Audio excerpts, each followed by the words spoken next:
that we need to have our own channel so that if we control the channel, because I have plenty of shows. I'm not asking them for shows. I'm saying channels, 24-hour channels like CNN. So what happens is when we have a Trayvon Martin or someone is killed or you have a trial, we have our own unique point of view, and white management and ownership isn't trying to control that dialogue and approve how we speak about it.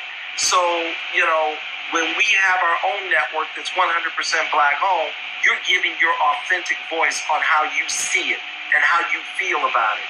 And it's not a black face that's an anchor who's trying to please their white bosses who send them the paycheck. Black ownership needs to own those networks and really give an authentic voice as to how you feel about these events that are occurring in America.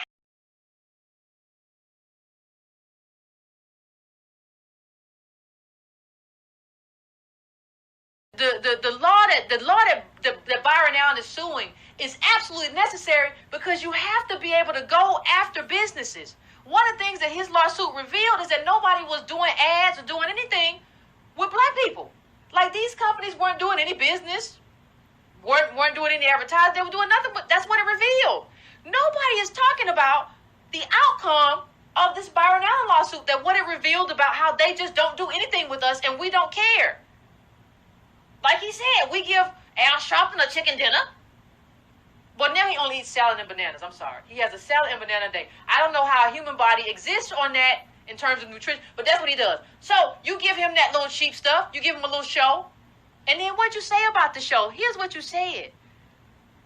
The Comcast chief executive, Brian L. Roberts, and the head of the company's lobbying effort, David L. Cohen, met with Sharpton and other representatives of minority groups to talk about their bid early last year. That meeting, Mr. Sharpton said later, was the most important factor in his decision to support the Comcast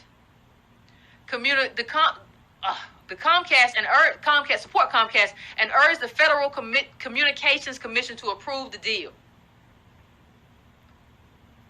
Executives at MSNBC say they believe that Sharpton, a regular guest on the channel for many years. Now understand, let's go back here and we're going to come right back. Understand that this was a 2011 article.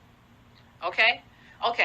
So executives at MSNBC say they believe that Mr. Sharpton, a regular guest on the channel for years, may shore up the ratings at 6 p.m., a crucial hour that helps to set up the channel's prime time programming.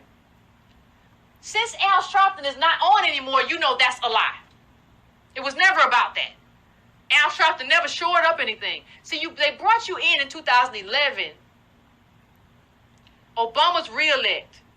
We need him out there to help Obama get reelected. We give him a little money. We throw him a little change. He approves the merger. He don't need a lot of money. He don't know nothing. He's slow. He used to preach on the corner. He used to run around with jumpsuits on. Give him a little money. He's still the same dude he always been. Throw him a little money. He gonna come over here and do what he gotta do for us. We're gonna give him a little TV show. It's gonna help Obama. Obama gonna be cool with us, and we all good. And he get his chicken dinner.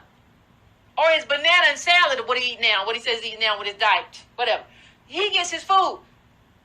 You don't know enough to lead us in this space. You know enough to protest. You don't know enough to be in this space and have a leadership position in this space. And you have been antiquated. You have been not enough for a long time. And somebody should have told you a long time ago that you shouldn't be in this space and that what you're doing is wrong.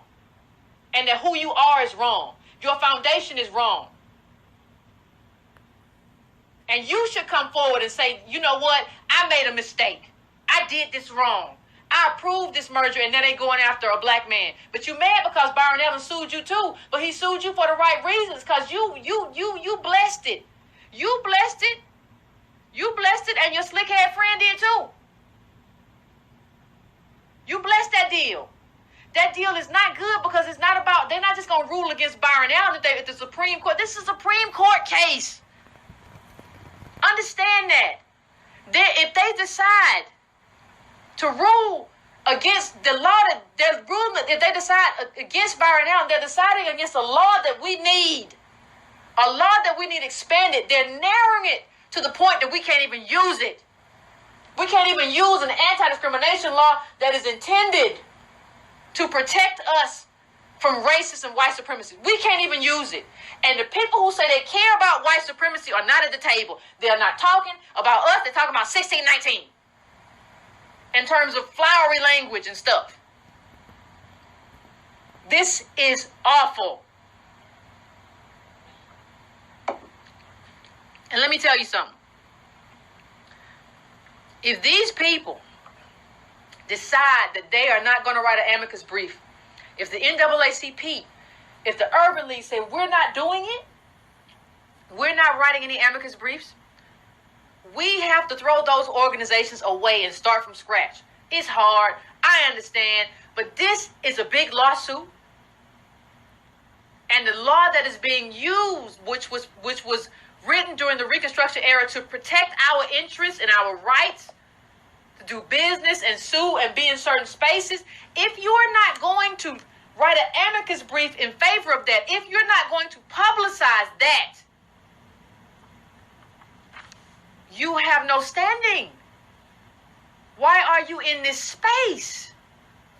Why are you here?